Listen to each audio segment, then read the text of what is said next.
ইতিমধ্যে শহরের প্রধান হাকিম, যিনি এখন ভারপ্রাপ্ত আমিরের দায়িত্ব পালন করছেন, ভেতরে প্রবেশ করলেন। তার সাথে পুলিশ প্রধান গিয়াস কামাল ও গোয়েন্দা প্রধান আলী বিন ইউসুফ। মেয়েটিকে গ্রেপ্তার করা হলো। আরসালানের সমস্ত চাকর চাকরানি ও বাড়ির অন্যান্য লোকদেরকে মহলে নজরবন্দি করে সেখানে সেনা প্রহরা বসানো হলো। মহলের ভেতর পাওয়া গেল একটি গোপন কক্ষ। কামরাটি গভীর ও প্রশস্ত। সেখানে তীর, ধনুক, বর্ষার স্তূপ, তলোয়ার ও খঞ্জরের ছড়াছড়ি, খ্রিস্টানদের উদ্ভাবিত নতুন এক জাতের আগ্নেয়াস্ত্র, কয়েকটি সিন্দুক ভরা গাঁজা, হাসিস, হেরোইন ও বিষ। আরেকটি কামরায় পাওয়া গেল সোনার ইট ও আশরাফির থলি। আরসালান তার 2 স্ত্রী ও সন্তানদেরকে বাইরে কোথাও পাঠিয়ে দিয়েছিল। বাড়িতে পাওয়া গেল অনিন্দ সুন্দর 3টি যুবতী মেয়েকে। এদের মধ্যে কে যে কার চেয়ে বেশি সুন্দরী সে বিচারের ভার কাউকে দিলে সে 7 দিন পর্যন্ত গালে হাত দিয়ে বসে থাকবে, কিন্তু মুখ খুলবে না। 3টি মেয়ে খ্রিস্টান। রাতের মধ্যে মহলের চাকর বাকরদের জবানবন্দি নেওয়া হলো। দেখা গেল এদের মধ্যে 3 জন খ্রিস্টানদের গোয়েন্দা। তুমি কি স্বেচ্ছায় বলবে তোমার ইচ্ছা ও পরিকল্পনা কি? প্রধান হাকিম আরসালানকে জিজ্ঞেস করলেন। এই ধন দৌলত, এই অস্ত্রশস্ত্রের স্তূপ তোমার মৃত্যুদণ্ডের জন্য যথেষ্ট। তবে মৃত্যুর শাস্তি দিয়ে দাও। সে নেশার ঘরে বলল, যদি মরতে হয় তবে নীরব থেকেই মরি না কেন? সেটা তোমার ইচ্ছা। মৃত্যু মানে তুমি আল্লাহর দরবারে হাজির হয়ে যাচ্ছ। আল্লাহ বড় মেহেরবান। এমনও তো হতে পারে আল্লাহর দ্বীনের বিরুদ্ধে তোমার যেসব বন্ধুরা কাজ করছে তাদের নাম এবং পরিকল্পনার কথা যদি বলে দাও, তিনি তোমাকে মাফও করে দিতে পারেন। প্রধান হাকিম বললেন, আমি দোয়া করব তোমার এই পুণ্য কাজের জন্য আল্লাহ যেন তোমাকে এত বড় পাপ থেকেও ক্ষমা করে দেন। তোমরা তো আর আমাকে ক্ষমা করবে না? আরসালান বলল, সুলতান আইয়ুবী এর চেয়েও বড় পাপীকে ক্ষমা করেছেন, এমন দৃষ্টান্তের কথা তোমার জানা আছে? আলী বিন সুফিয়ান বললেন, তোমার বাঁচার পথ বের হতে পারে যদি তুমি বলে দাও এখানে কি ধরনের ধ্বংসাত্মক কাজ চলছে এবং যারা করছে তাদের ধরার ব্যাপারে আমাদের সাহায্য করো। আরসালান মদের প্রভাবে ঠিকমতো দাঁড়াতে পারছিল না। সে এদিক ওদিক টলছিল আর তাকিয়ে তাকিয়ে দেখছিল সবাইকে। আলিদ্রিসের কোমরে খুদে তালোয়ারের মতো লম্বাটে খঞ্জর ঝুলছে। আরসালান টলতে টলতে এক সময় তার কাছাকাছি হলো এবং অকস্মাৎ কেউ কিছু বুঝে ওঠার আগে দ্রুত বেগে সে খঞ্জর টেনে বের করে নিজের বুকে বসিয়ে দিল। আলী বিন সুফিয়ান ঝাঁপিয়ে পড়ে খঞ্জরটি কেড়ে নিতে চেষ্টা করলেন, কিন্তু হাতের বেকায়দা চাপে তা পেটের আরও গভীরে ঢুকে গেল। আরসালান রক্তাক্ত বুকে লুটিয়ে পড়ল তার মূল্যবান লাল গালিচার উপর। পুলিশ সুপার খঞ্জরটি টেনে বের করতে চাইলে আরসালান হাত ইশারায় তাকে নিষেধ করে বলল, আগে আমার কথা শোনো। আমি মরে গেলে তখন ওটা বের করে নিও। আমি আমার পাপের শাস্তি নিজেই নিলাম। আমি আর জীবিত অবস্থায় সুলতান সালাহ উদ্দিন আইয়ুবের সামনে উপস্থিত হতে চাই না, কারণ তিনি আমাকে একজন পরম বিশ্বাসী ও একান্ত বন্ধু বলে মনে করতেন। আমি যা বলছি তার বাইরে আমি তোমাদের কোনো প্রশ্নের জবাব দেব না। মিশর এক ভয়াবহ সংকটে পড়ে গেছে। মিশরে যে সেনাবাহিনী আছে তারা বিদ্রোহের জন্য প্রস্তুতি নিচ্ছে। সৈন্যদের রসদপত্রের ঘাটতির ব্যবস্থা আমি করেছি। সৈন্যদের খাবারের কোনো কিছু পাওয়া যাচ্ছে না, এই প্রচারণা ছড়াচ্ছে খ্রিস্টানরা। আমার দলে অনেক ভালো লোকও আছে, আমি কারো নাম বলবো না। ফেদাইন ও ফাতেমীয় দল ঐক্যবদ্ধভাবে মিশরের ধ্বংসের পূর্ণ প্রস্তুতি নিচ্ছে। তোমরা বিদ্রোহকে ঠেকাতে পারবে না। নতুন সৈন্য নিয়ে এসো, অবস্থা তোমাদের নিয়ন্ত্রণে। আর কোনো কথা সে বলতে পারল না। তার প্রাণবায়ু শেষ হয়ে গেল। তার বাড়িতে যে 3 জন মেয়ে পাওয়া গেল তাদের সম্পর্কেও সে কিছু বলতে পারল না। ফলে মেয়েদের জবানবন্দি গ্রহণ করতে হলো সত্য বলে। তারা নিজেদের সম্পর্কে বলল তাদেরকে নৈতিক চরিত্র ধ্বংস করা ও পুরুষদের ফাঁসানোর কাজে ব্যবহার করার জন্য পাঠানো হয়েছে। আরসালানের বাড়িতে রাতে গোপনে আসর বসত। এ আসরে বিভিন্ন সরকারি কর্মকর্তা ও সামরিক অফিসাররা আসত। এরই ফাঁকে চলত তাদের গোপন বৈঠক। আসরকে মাতিয়ে রাখার কাজে ব্যবহার করা হতো মেয়েদের। যে মেয়েটি দুই ভাইকে পরস্পরের বিরুদ্ধে উস্কে তাদের খুন করিয়েছে সে হত্যার পুরো ঘটনা বর্ণনা করল। সে বলল সে প্রথমে আল ইদ্রিসের বড় ছেলেকে তার ভালোবাসার জালে ফাঁসিয়ে নেয়। আরসালান প্রথমে তার ছেলেদেরকে আল ইদ্রিসের বিরুদ্ধে লেলিয়ে দেওয়ার পরিকল্পনা করেছিল, কিন্তু পরে পরিকল্পনা পরিবর্তন করে মেয়েটিকে বলে তার দুই সন্তানকে হত্যা করার ব্যবস্থা করো। এক রাতে প্রায় 250 উট কেন্দ্রীয় গোয়েন্দা অফিসের সামনে এনে হাজির করা হলো। এগুলোর উপরে খাদ্যশস্য সহ বিভিন্ন সামগ্রী বোঝায়। এই উটগুলো কয়েকটি কাফেলায় বিভক্ত ছিল। বিভিন্ন স্থান থেকে এদের ধরে আনা হয়েছে। দেশের খাদ্য সামগ্রী ও জিনিসপত্র দেশের বাইরে পাচার হয়ে যাওয়ার পথ বন্ধ করার জন্য সর্বত্র টহল বাহিনী নিয়োগ করা হয়েছিল। এটাই এই টহলদার বাহিনীর প্রথম সফলতা। এইসব কাফেলার সঙ্গে যেসব লোক পাওয়া গেল তারা শহরের কয়েকজন বড় বড় ব্যবসায়ীর নাম বলল। এই ব্যবসায়ীরা সবাই ছিল আড়তদার। তারা খাদ্যশস্য সংগ্রহ করে সেগুলো মাটির তলে গোপন কক্ষে লুকিয়ে রাখত। এরপর গভীর রাতে অচেনা ব্যাপারীরা এসে ওদের কাছ থেকে সেসব মাল চড়া দামে কিনে নিত। লোকগুলো এমন কিছু ঠিকানাও দিল যেখানে এ সকল অপরিচিত ব্যবসায়ীরা গোপনে বাস করত এবং খাদ্যশস্য ও জিনিসপত্র মজুত করে পরে সুযোগ মতো দেশের বাইরে পাঠিয়ে দিত। উটের আরোহীরা সীমান্তের কয়েকটি স্থানের কথা বলল যেখান থেকে এসব মালামাল সুদানে পাচার করা হয়। সেখানে সীমান্ত পারাপার করার জন্য বিভিন্ন বাহিনী সর্বদা উপস্থিত থাকে। এরা সীমান্তে নিয়োজিত বিভিন্ন কমান্ডারদের সাথে আতায়াত করে এবং তাদের মোটা রকমের ঘুষ দিয়ে কাফেলা পারাপারের ব্যবস্থা করে। এসব কাজ আরসালানের ছত্রছায়ায় এবং তারই পৃষ্ঠপোষকতায় সম্পন্ন হতো। আল ইদ্রিসের সন্তানদের বিপদগামী করার ঘটনা সেসব শত শত ঘটনার একটি, যা সুলতান আইয়ুবের অনুপস্থিতির সুযোগে মিশরে বন্যার মতো ছড়িয়ে পড়েছিল। আল ইদ্রিস এবং অন্যান্য সকল হাকিম মিশরের এই অরাজক অবস্থা, আরসালানের বিশ্বাসঘাতকতা ও আল ইদ্রিসের দুই যুবক সন্তানকে হত্যা করার প্রতিবাদে এক প্রতিবাদ সভা আহ্বান করল। বক্তৃতায় আলী বিন সুফিয়ান, গিয়াস কামাল সহ সকলেই বলল মিশরের অবস্থা এখন চরম বিশৃঙ্খল হয়ে পড়েছে। এর নিয়ন্ত্রণ করা দুঃসাধ্য হয়ে উঠেছে।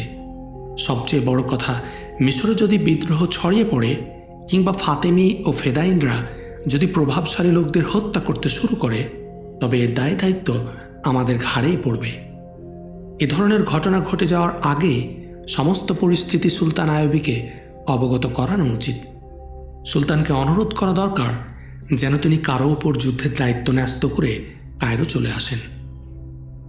এ বক্তব্যের সূত্র ধরে বৈঠকের সিদ্ধান্ত নেওয়া হল আলী বিন সুফিয়ান যুদ্ধ সেক্টরে সুলতান আইয়ুবীর কাছে যাবেন পরিস্থিতি তুলে ধরতে।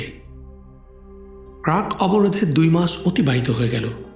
খ্রিস্টানদের পক্ষ থেকে আক্রমণ বা আত্মসমর্পণের কোনো লক্ষণ দেখা যাচ্ছে না। তারা দুর্গের মধ্যে বসে আত্মরক্ষামূলক লড়াই চালিয়ে যেতে লাগল। আইয়ুবী রসদ সরবরাহের পথ বন্ধ করে দিলেও তাতে ওদের তেমন অসুবিধা হচ্ছে না। আইয়ুবী ক্রাক অবরোধ করতে আসছে শুনে দীর্ঘদিন লড়াই চালিয়ে যাওয়ার মতো প্রয়োজনীয় খাদ্যশস্য ও রসদের মজুদ তারা গড়ে তুলেছিল দুর্গের ভেতর। দুর্গের ভেতরে আইয়ুবীর যে কমান্ডো বাহিনী আগে ঢুকে পড়েছিল তাদের একজন আইয়ুবীকে এ সংবাদ সরবরাহ করল। একটা তীরের মাথায় চিঠি বেঁধে সে তীর ছুঁড়ে মারল মুসলিম বাহিনীর দিকে। সে চিঠিতে লেখা ছিল, ভেতরে এদের খাদ্য রসদপত্রের কোনো ঘাটতি নেই। খ্রিস্টানরা এখানকার মুসলমানদের উপর কড়া নজর রাখছে। মুসলমানরা এখন জানে দেওয়ালেরও কান আছে, ফলে ভেতর থেকে কোনো কিছু করা এখন সম্ভব নয়। সুযোগ পেলে ভেতরের মুসলমানরা তাদের রসদপত্র ধ্বংস করে দিতে পারত, কিন্তু এখনও এমন কোনো সুযোগ সৃষ্টি হয়নি। রাতের নির্জন প্রহরে তীরের সাথে চিঠি বেঁধে এভাবে মাঝে মধ্যে সংবাদ পাঠাতো ভেতরের গোয়েন্দারা। সৈন্যদের প্রতি নির্দেশ ছিল এমন কোনো তীর এলে তা যেন সাথে সাথে কমান্ডারের কাছে পৌঁছে দেয়। খ্রিস্টানরা চাচ্ছিল অবরোধ দীর্ঘতর হোক, এতে সুলতান আইয়ুবের শক্তি ক্ষয় হবে। সুলতান আইয়ুবী তাদের এ চাল বুঝতে পারলেন, ফলে তিনি যুদ্ধের পদ্ধতিতে পরিবর্তন আনলেন। এর আগে বাইরে থেকে আক্রমণের যে পরিকল্পনা তাদের ছিল তাও তিনি যথাসময়ে জানতে পেরেছিলেন এবং কৌশলে সে আক্রমণ শুধু ব্যর্থ করেননি, বরং যে বাহিনী এ অভিযানে অংশ নিয়েছিল তাদেরকে এক নাজুক জায়গায় আজও ঘেরাও করে রেখেছেন। ক্রুসেড বাহিনীর এই দলটি দীর্ঘ 1.5 মাস ধরে ঘেরাওয়ের মধ্যে আটকা পড়ে আছে। তারা ঘেরাও থেকে বের হওয়ার জন্য যতবার চেষ্টা করেছে ততবারই বিপুল ক্ষতি স্বীকার করে পিছু হটতে বাধ্য হয়েছে। ঘেরাওয়ের মধ্যে আটকে পড়া সৈন্যরা খাদ্যাভাবে কাতর হয়ে পড়ল। এ অভাব দূর করার জন্য তারা তাদের কোনো পশু মারা গেলে ফেলে না দিয়ে খেয়ে ফেলত, কিন্তু এতেও সমস্যার সমাধান হলো না। হাজার হাজার ঘোড়া ও উটের জন্য চারণভূমি ছিল সংকীর্ণ। পানির জন্য সেখানে কোনো নদী বা কোনো ঝর্ণা ছিল না।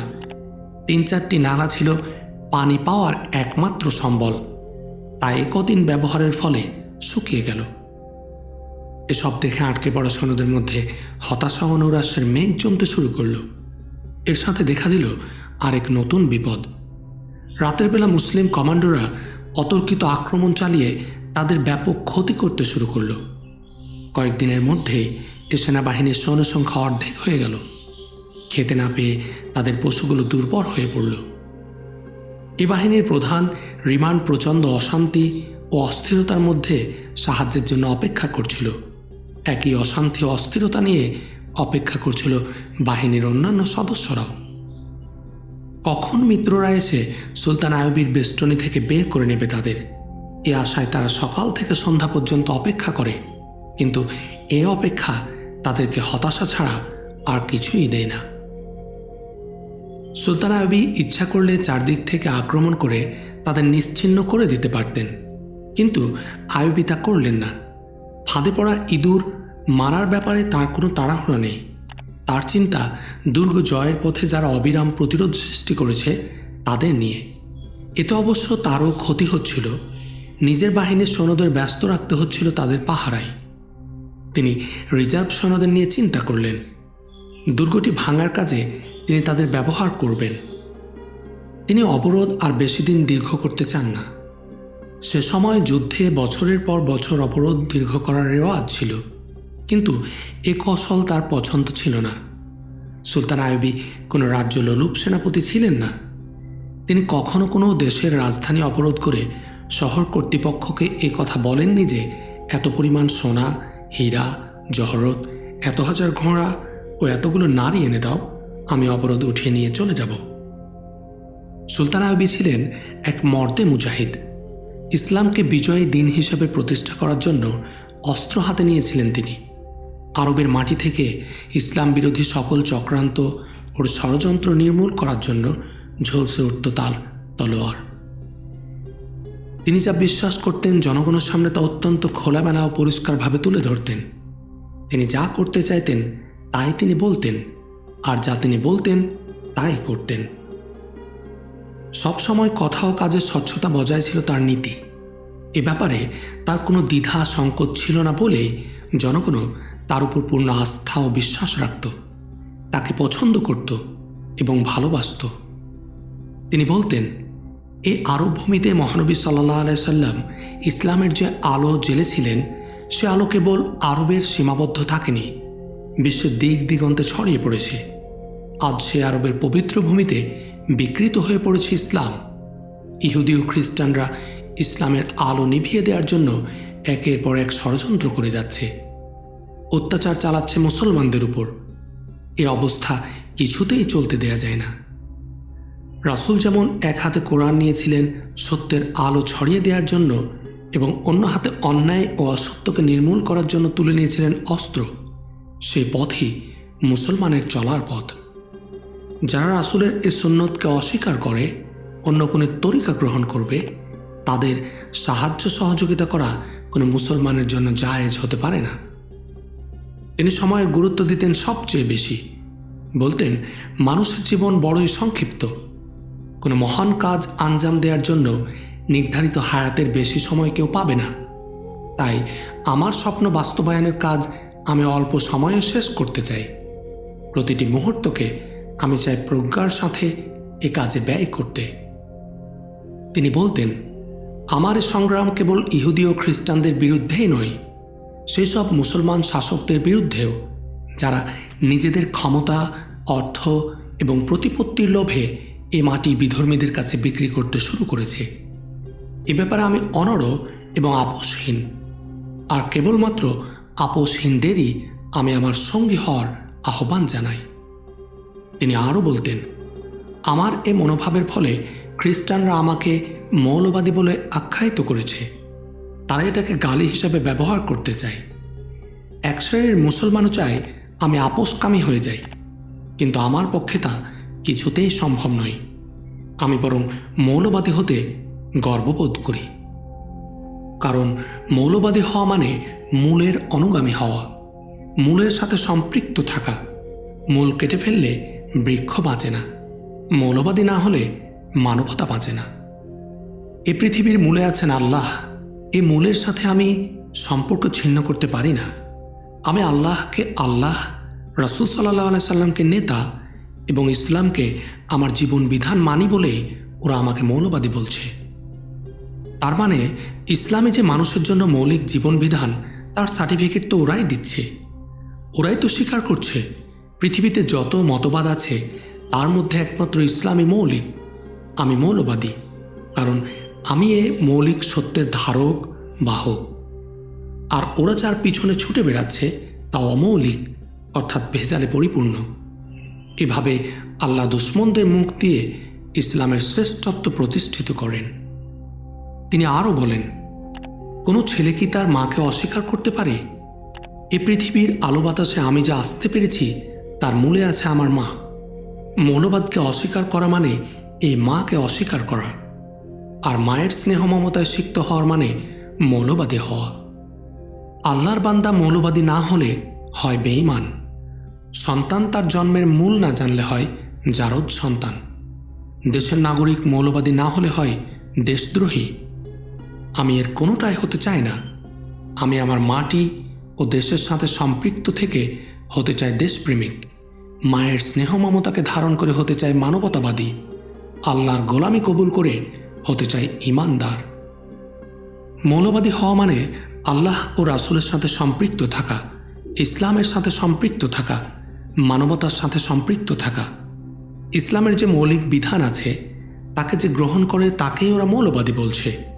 আমি আংশিক ইসলামের অনুসারী হতে চাই না, অমৌলিক বা ২ নম্বর কোনো কিছুও গ্রহণ করতে চাই না। ফলে যে যাই বলুক, আমি তো আসলেই মৌলবাদী। মানুষের মন থেকে মৌলবাদী হওয়ার চেতনা লোপ পাওয়ার ফলে আজ বিশ্বব্যাপী পশুত্ব ও বর্বরতার বিস্তার ঘটেছে। মানুষের মন থেকে মনুষ্যত্ব লোপ পেয়েছে, মানবিকতা লোপ পেয়েছে। কারণ মৌলবাদকে অস্বীকার করলে মানবতাকে অস্বীকার করা হয়। কোনো মুসলমান যে নিজেকে আল্লাহর বান্দা বলে দাবি করে, সে কি করে মৌলবাদী হতে অস্বীকার করবে? মুসলমান তো বিশ্বাস করে এই পৃথিবী আল্লাহর এক বিশাল পরিবার। আমরা আল্লাহর খলিফা, মানে তার প্রতিনিধি। আল্লাহর প্রতিনিধি হিসাবে আমাদের দায়িত্ব হচ্ছে এই পৃথিবীর দেখভাল করা।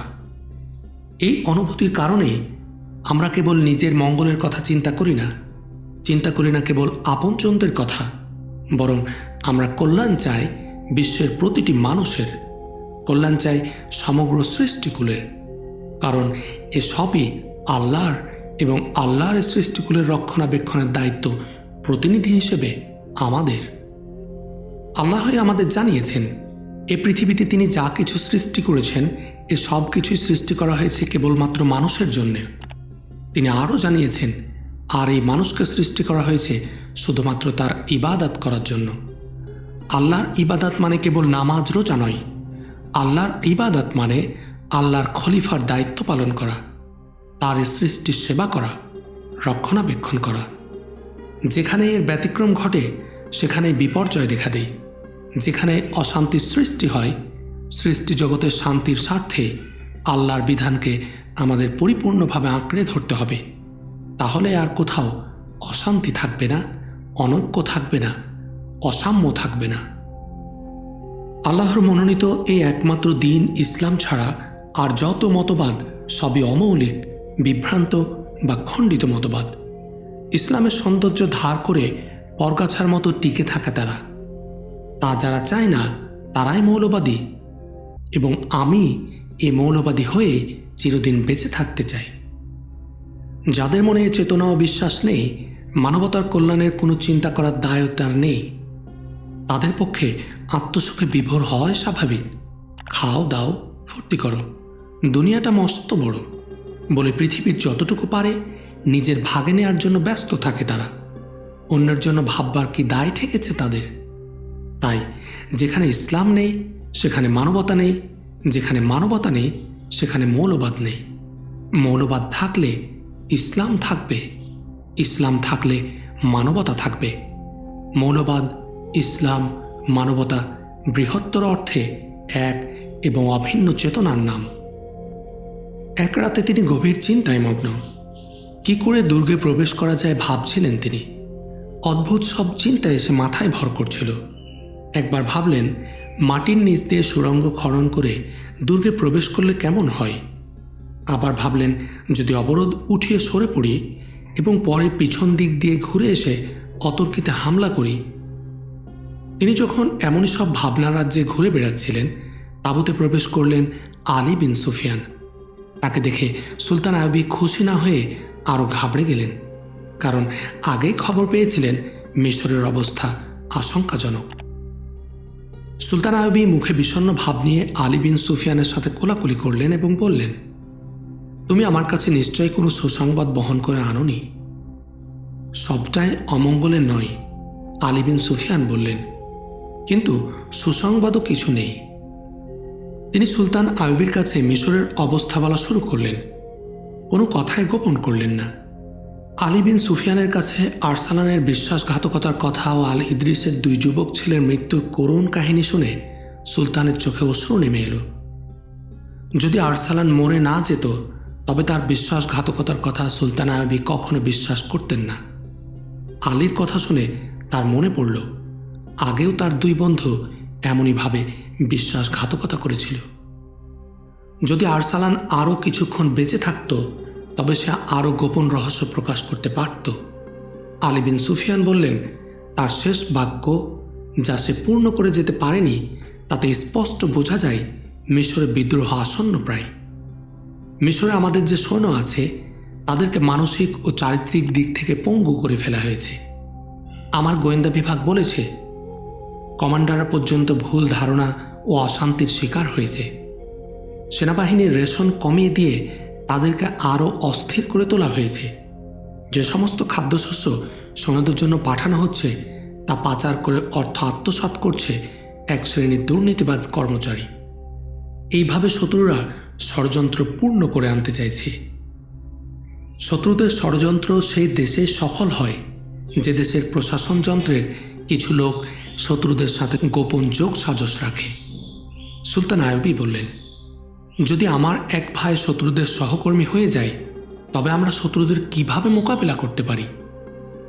আমি যেভাবে আল্লাহ ভক্ত সেনাবাহিনী নিয়ে খ্রিস্টানদেরকে যুদ্ধের ময়দানে নাকানি চুবানি খাওয়াচ্ছি, যদি আমার সরকারি অফিসাররাও তাদের মতো খাঁটি ইমানদার হতো তবে আজ মুসলমানদের প্রথম কাবা মুসলমানদেরই হাতে থাকত।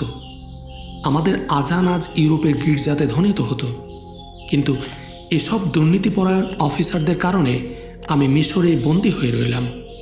আমার আবেগ, আমার প্রেরণা, বিরাট বিরাট সংকল্প সবই এই শিকলে আটকা পড়ে গেল। তিনি কিছুক্ষণ নীরব রইলেন, তারপর বললেন, আমাকে সবার আগে সেই গাদ্দারদের শেষ করতে হবে, নতুবা এই জাতিকে তারা উই পোকার মতো খেয়ে শেষ করে ফেলবে। আমি এই পরামর্শ নিয়েই এসেছি।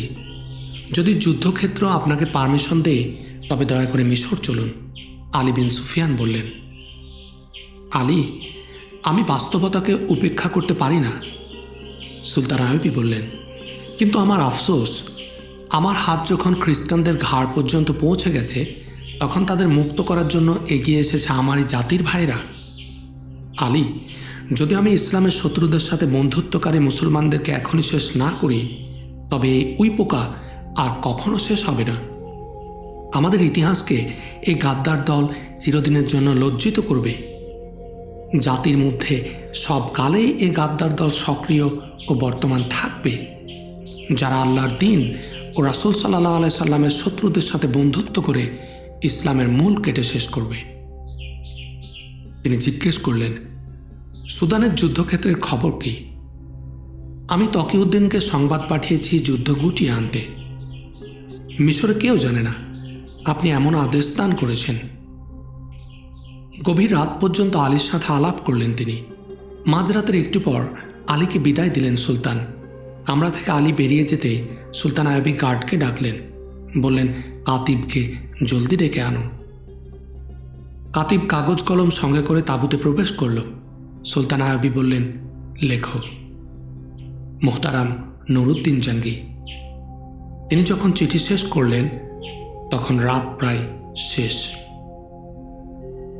পরদিন ভোর কসেদকে ডাকলেন সুলতান আইয়ুবী।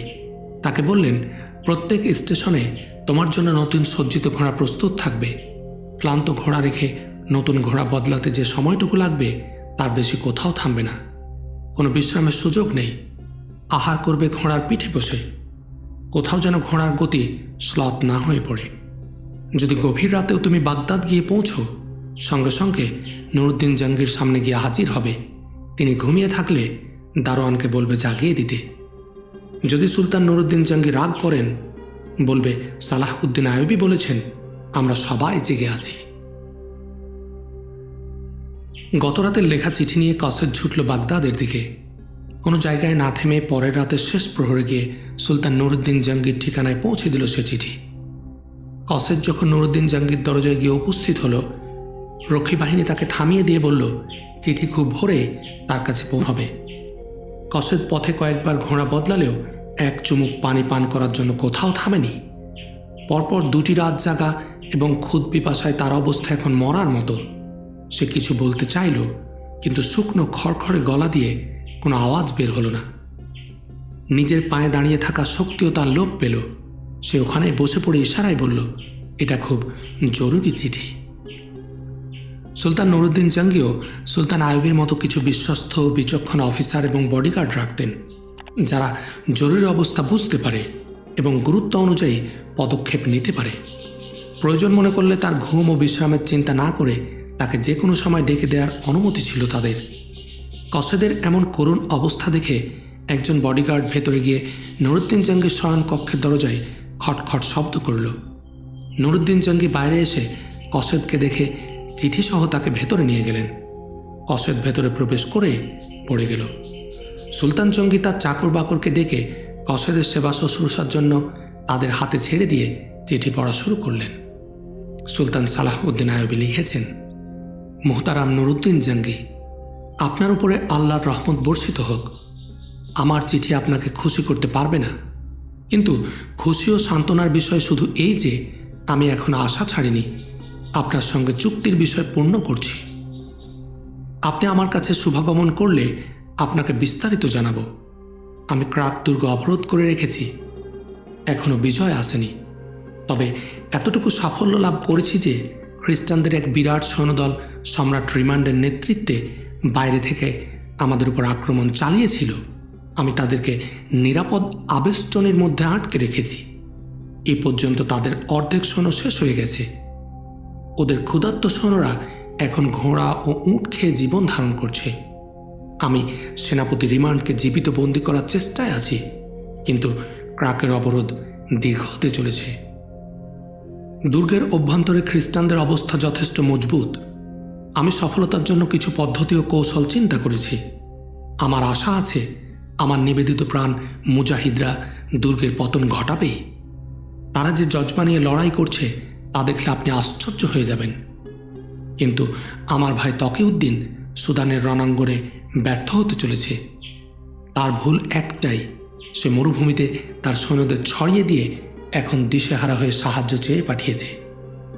আমি তাকে রণাঙ্গন থেকে সরে আসতে আদেশ দিয়েছি। মিশরের অভ্যন্তরীণ অবস্থাও ভালো নয়। গাদ্দার ও বিশ্বাসঘাতকরা ইমান বিক্রি করার প্রতিযোগিতা করছে। এর ফলে মিশরের সেনা বিদ্রোহের আশঙ্কা দেখা দিয়েছে।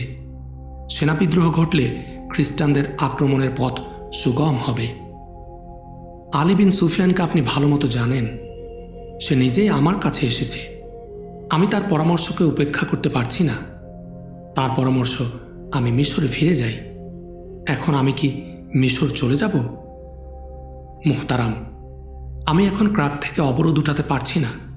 সালাহুদ্দিন পিছু হটতেও জানে এ কথা বলার সুযোগ আমি খ্রিস্টানদের দিতে চাই না। এখন শত্রুর ঘাড় গর্দান আমাদের মুঠোর মধ্যে। আসুন, শত্রুদের এ ঘাড় গর্দান আপনি নিজের মুঠোয় ধারণ করুন। আপনি আপনার সৈন্যবাহিনীর সঙ্গে আনবেন। আমি আমার সৈন্য মিশরে নিয়ে যাব। তা না হলে মিশর বিদ্রোহীদের করতলগত হয়ে যাবে। আশা করি আমার দ্বিতীয় চিঠির অপেক্ষায় থাকবেন না। ইতি আপনার বিশ্বস্ত সালাহউদ্দিন আইয়ুবী। সুলতান নুরুদ্দিন জঙ্গি আর এক মুহূর্ত দেরি করলেন না। তিনি রাতের পোশাকে বাইরে বেরিয়ে এলেন। রাতে সেনাবাহিনীর অফিসার ও উপদেষ্টাদের নিয়ে বসলেন। কয়েক মিনিটের মধ্যে শেষ করলেন বৈঠক। সৈন্যদের আদেশ দিলেন প্রস্তুতি নিয়ে ব্যারাক ছাড়তে। বললেন, দুপুরের আগেই ক্রাকের দিকে যাত্রা করব আমি। কথা মতো দুপুরের আগেই তার বাহিনী ক্রাকের উদ্দেশ্যে রওনা হয়ে গেল। সুলতান নুরুদ্দিন জঙ্গি সেই মর্দে মুজাহিদ যার নাম শুনে কেঁপে উঠত দুশ্মনের অন্তর। তিনি ছিলেন রণকুশলী বীর, বুকে ছিল ইমানের প্রজ্বলিত আলো। বাহিনী নিয়ে রাস্তায় তিনি কমই বিশ্রাম নিলেন। সুলতান আইয়ুবীর ধারণারও অনেক আগে তিনি ক্রাকের রণক্ষেত্রে এসে পৌঁছেন। যদি সংবাদবাহক তাকে আগে না জানাতেন যে নুরুদ্দিন জঙ্গি আসছেন, তবে বহু দূর থেকে ধুলার মেঘ দেখে মনে করতেন নতুন কোনো ক্রুসেড বাহিনী আসছে। সুলতান আইয়ুবী দ্রুতগামী অশ্ব নিয়ে এগিয়ে গিয়ে তাদের অভ্যর্থনা জানালেন। নুরুদ্দিন জঙ্গি সালাহউদ্দিনকে দেখে ঘোড়া থেকে লাফ দিয়ে নামলেন। ইসলামের মহান দুই নেতা যখন কোলাকুলি করছিলেন, তখন আবেগে সুলতান আইয়ুবীর চোখ থেকে অশ্রু গড়িয়ে পড়ছিল। সুলতান আইয়ুবী নুরুদ্দিন জঙ্গিকে যুদ্ধের সামগ্রিক পরিস্থিতি, গাদ্দারদের অপতৎপরতা বিস্তারিতভাবে বর্ণনা করে শোনালেন। সুলতান জঙ্গি বললেন, সালাহউদ্দিন, ইসলামের জন্য এটা বড়ই দুর্ভাগ্যের ব্যাপার যে বিশ্বাসঘাতকরা আমাদের জাতীয় জীবনের গুরুত্বপূর্ণ অংশে পরিণত হয়ে গেছে। অবস্থা দৃষ্টে মনে হয় জাতি এই গাদ্দারদের থেকে কোনো দিন পরিত্রাণ পাবে না। আমি স্পষ্ট দেখতে পাচ্ছি এখনই এর প্রতিকার না হলে এমন এক সময় আসবে যখন এই গাদ্দাররাই সুকৌশলে রাষ্ট্র ক্ষমতা দখল করে বসবে। তারা জাতিকে ধোঁকা দেওয়ার জন্য শত্রুদের বিরুদ্ধে কথা বলবে, তাদের মোকাবেলা করার কঠিন সংকল্প ঘোষণা করবে, এমনকি শত্রুদের পদদলিত করার হুঙ্কারও দিতে থাকবে। কিন্তু জাতি জানতেও পারবে না এই শাসক গোষ্ঠী প্রকৃতপক্ষে জাতির এ দিনের দুশ্মনদের সাথে তলে তলে কি গভীর বন্ধুত্বের সম্পর্ক চালিয়ে যাচ্ছে। শত্রুরা এই কপট মুসলমানদেরকে কখনো ঢাল হিসেবে ব্যবহার করবে, কখনো তলোয়ারও বানাবে এবং এই তলোয়ার দিয়ে জাতির ঘাড় ও শিরা কাটবে। না, আমি তোমাকে ভয় দেখানোর জন্য এ কথা বলছি না সালাহউদ্দিন। ভয় পাওয়া মুমিনের কাজ নয়। আমি কেবল বাস্তব অবস্থা সম্পর্কে তোমাকে সতর্ক করছি। কাফেরদের চাইতে ঘরের শত্রু এসব বিভীষণরা মিল্লাতে ইসলামিয়ার জন্য বেশি ক্ষতিকর। কারণ সামনাসামনি যারা লড়তে আসে, জাতি তাদের চিনে এবং তাদের হাত থেকে নিজের দেশ ও ঈমান বাঁচানোর জন্য জীবন বিলিয়ে দিতেও পিছপা হয় না। কিন্তু বর্ণচরা মুসলমানদের জাতি চিনতে পারে না, আর চিনলেও তাদের বিরুদ্ধে কিছু করার জন্য নৈতিকভাবে সাহসী হয় না। না সালাউদ্দিন, এ অবস্থা চলতে দেয়া যায় না। আমরা এই অবস্থার অবসান ঘটাবো। পরিস্থিতি নিয়ন্ত্রণে নিয়ে আসতে হবে। তুমি জলদি মিশরে চলে যাও। তকিউদ্দিনকে সহযোগিতা দিয়ে সুদান থেকে বের করে আনো। ডানে বামে আক্রমণ করে শত্রু সৈন্যদের ব্যতিব্যস্ত করে রাখো, যাতে তকিউদ্দিনের বাহিনী কোথাও ঘেরাও হয়ে না পড়ে। মিশরে যে সব সৈন্য রয়েছে তাদেরকে আমার কাছে পাঠিয়ে দাও। আমি তাদের মাথা থেকে বিদ্রোহের পোকা বের করে দেব। সন্ধ্যার পর নুরুদ্দিন জঙ্গি তার সেনাবাহিনীকে নিয়ে গেলেন ক্রাকের অবরোধ স্থলে। সুলতান আইয়ুবীর কাছ থেকে বুঝে নিলেন দায়িত্ব। আইয়ুবীর বাহিনীর স্থলে মোতায়েন করলেন নিজের বাহিনী। আইয়ুবীর বাহিনী দায়িত্ব বুঝিয়ে দিয়ে সরে এসে একত্রিত হল। তাদেরকে দ্রুত কায়রো যাওয়ার নির্দেশ দিলেন আইয়ুবী। এদিকে এক দুর্ঘটনা ঘটে গেল। রিমান্ডের যে সৈন্য দলকে ঘেরাও করে রেখেছিল আইয়ুবীর বাহিনী, সেখান থেকে তার বাহিনী প্রত্যাহার এবং জঙ্গির বাহিনীর দায়িত্ব গ্রহণের প্রাক্কালে রিমান্ড মুসলিম বাহিনীর দুর্বল দিকে হঠাৎ আক্রমণ চালিয়ে কিছু সংখ্যক সৈন্য নিয়ে বেষ্টনী কেটে বেরিয়ে গেল এবং দ্রুত ময়দান ছেড়ে পালিয়ে গেল। অবশিষ্ট সৈন্যরা তখনও ঘেরাওয়ের মধ্যে, কিন্তু যখন তারা জানতে পারল সেনাপতি রিমান্ড পালিয়ে গেছে, তখন তারা ভীত বিহ্বল হয়ে এলোমেলো পালাতে শুরু করল। তারা জীবন বাঁচানোর আশায় প্রাণপণ লড়াই শুরু করে দিল। এ লড়াইয়ে অনেকে মারা পড়ল, কেউ কেউ বন্দী হল। পরিস্থিতি যখন মুসলিম বাহিনীর নিয়ন্ত্রণে এলো, ততক্ষণে ক্ষতি যা হবার হয়ে গেছে। রিমান্ড পালিয়ে গেছে। নুরুদ্দিন জাঙ্গি এই ক্ষতি মেনে নিয়ে অবরোধ আবার দৃঢ় করলেন। সৈন্যদের সংহত করে দুর্গ অবরোধ ও বাইরের বাহিনীর বেষ্টনী সর্বত্র মুসলিম বাহিনীর অবস্থান মজবুত করলেন। সুলতান আইয়ুবী কায়রোর দিকে যাত্রা করেছেন, কিন্তু ক্রাকের কথা ভুলতে পারছেন না। তিনি বারবার পিছন ফিরে দেখছেন। সে চোখে রাজ্যের নৈরাশ্য। নুরুদ্দিন জাঙ্গির কাছ থেকে বিদায় নেয়ার সময় তিনি বললেন, ইতিহাস এ কথা তো আবার বলবে না যে আইয়ুবী যুদ্ধের ময়দান থেকে পিছু হটে গেছে। আমি অবরোধ তো উঠিয়ে নিইনি। না সালাউদ্দিন, তুমি উঠাওনি। নুরুদ্দিন জাঙ্গি তাকে বললেন, তুমি কখনো পরাজয় বরণ করনি, তুমি বেশি আবেগপ্রবণ হয়ে গেছ। যুদ্ধ শুধু আবেগের দ্বারা পরিচালিত হয় না। হে আমার ফিলিস্তিন, আমি আবার আসব। সুলতান আইয়ুবী ক্রাকের দিকে চেয়ে বললেন, আমি আবার আসব। তিনি ঘোড়ার লাগাম ধরে নাড়া দিলেন এবং দ্রুত বেগে ঘোড়া ছুটিয়ে এগিয়ে গেলেন মিশরের দিকে। আর পিছু ফিরে তাকালেন না। নুরুদ্দিন জাঙ্গি তার পথের দিকে চেয়ে রইলেন। তিনি যখন তার ঘোড়াসহ দূরে দিগন্তের অন্তরালে হারিয়ে গেলেন, তখন সুলতান নুরুদ্দিন তার নায়েবে সালারকে বললেন, ইসলামের জন্য প্রত্যেক যুগে সুলতান আইয়ুবীর মতো মর্দে মুজাহিদ প্রয়োজন। এই ঘটনা 1173 খ্রিস্টাব্দের মাঝামাঝি সময়কার। সে সময় প্রত্যেক যুদ্ধক্ষেত্রে খ্রিস্টানদের সামরিক শক্তি 5 থেকে 10 গুণ বেশি হতো, কিন্তু তারা অধিকাংশ সময় মুষ্টিমেয় মুসলমান মুজাহিদদের হাতে পরাজয় বরণ করত। কখনো তারা পরাজিত না হলেও জয়লাভ করতে পারত না। তারা জানত কুরআনের আদেশ মুসলমানদের মধ্যে এমন এক যুদ্ধের জজবা সৃষ্টি করে যার শক্তি অন্যরকম। তারা আল্লাহর নামে যুদ্ধ করে এবং এ পথে জীবন কুরবানি করাকে সাফল্য মনে করে। খ্রিস্টানদের মধ্যে এমন কিছু জেনারেল ছিল যারা মুসলমানদের মধ্যে ধর্মীয় জজবাকে প্রতিরোধ করার চিন্তা ভাবনা ও গবেষণা শুরু করেছিল এবং সে অনুযায়ী কাজও শুরু করে দিয়েছিল। তারা এও জানত একজন মুসলমান 10 জন অমুসলিমের সাথে লড়াই করেও বিজয় লাভ করতে পারে। এটা কোনো জিন বা ভূতের কাজ নয়, বরং তাদের মধ্যে আল্লাহর শক্তি ও বিশ্বাস কাজ করে বলে তারা এ সাফল্য লাভ করে। এসব মুজাহিদরা কোনো কিছু পাওয়ার লোভ বা লালসায় যুদ্ধ করে না, বরং আল্লাহর সন্তুষ্টির জন্য নিজের প্রাণ বিলিয়ে দেয়। সুতরাং সুলতান সালাহউদ্দিন আইয়ুবীর অনেক আগে থেকেই ইহুদি ও খ্রিস্টান পণ্ডিতরা মুসলমানদের সামরিক শক্তি ও জেহাদি জজবাকে দুর্বল ও নিঃশেষ করার জন্য যাবতীয় কৌশল ও প্রচেষ্টা শুরু করেছিল। এই প্রচেষ্টার মূল ছিল ধর্মীয় বিশ্বাসের দৃঢ়তা নষ্ট করা এবং ঈমান ও আকীদায় ভেজাল মিশ্রিত করা। সুলতান সালাহউদ্দিন আইয়ুবী ও সুলতান নুরুদ্দিন জাঙ্গি এ দুজনের দুর্ভাগ্য ছিল এই, তারা যখন খ্রিস্টানদের বিরুদ্ধে যুদ্ধ শুরু করেন তার আগে খ্রিস্টানরা ক্রুসেডের অভিযান শুরু করে দিয়েছিল এবং তাদের এ অভিযান সফলতা লাভ করতে শুরু করেছিল। ইসলামের শত্রুরা এ অভিযান দুদিক থেকে শুরু করে। একদিকে শাসক, আমির, উজির এবং সেনা কমান্ডার, অন্যদিকে সাধারণ মানুষ। প্রথম শ্রেণীকে ওরা ঘায়েল করত অর্থ, নারী ও শরাবে ডুবিয়ে। দ্বিতীয় শ্রেণীকে ঘায়েল করার জন্য ব্যবহার করত জুয়া, নেশা, লোভ এবং ধর্মের প্রতি বিদ্বেষ ও কুমন্ত্রণা। সুলতান জাঙ্গি ও সুলতান আইয়ুবী যেমন নিত্য নতুন রণকৌশল আবিষ্কার করতেন, তেমনি খ্রিস্টানরাও তৎপর থাকত মুসলমানদের বিপদগামী করার অভিনব কৌশল আবিষ্কারে। এই আবিষ্কার প্রক্রিয়ায় আবিষ্কৃত হয়েছিল এক নতুন কৌশল, যাকে তারা অভিহিত করেছে সাংস্কৃতিক কৌশল বলে। এ সাংস্কৃতিক কৌশল এতটাই কার্যকরী প্রমাণিত হল যে এক সময় খ্রিস্টীয় শাসকবর্গ প্রকাশ্য ময়দানে যুদ্ধ করার পরিবর্তে এই পদ্ধতিকে অধিক গুরুত্বপূর্ণ বলে মনে করতে লাগল।